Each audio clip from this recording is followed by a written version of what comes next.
I'm writing this through tears of pain because my neuro-augments started to glitch again. Those cheap Chinese knockoffs were all I could afford on a grunt's salary. But the headaches are getting worse.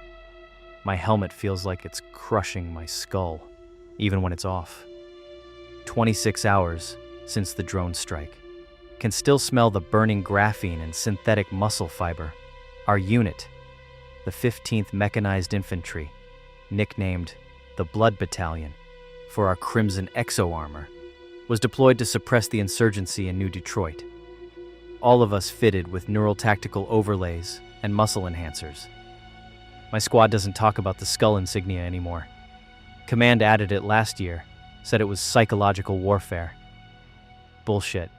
It's a reminder of what we've become. The enhancers let me carry twice my weight in weaponry, but the side effects are brutal.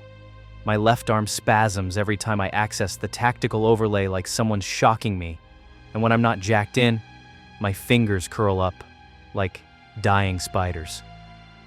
Doc says it's neural pathway degradation, irreversible.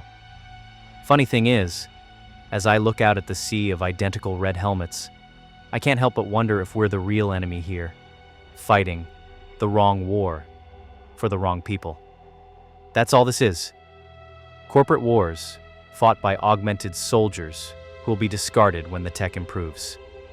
The neural link just pinged. We move out in 5. As my squad rises in unison, I realize we died the moment they put these things in our heads. This has been the Blood Battalion. If you enjoyed this story, please like and subscribe. It really helps and is very appreciated.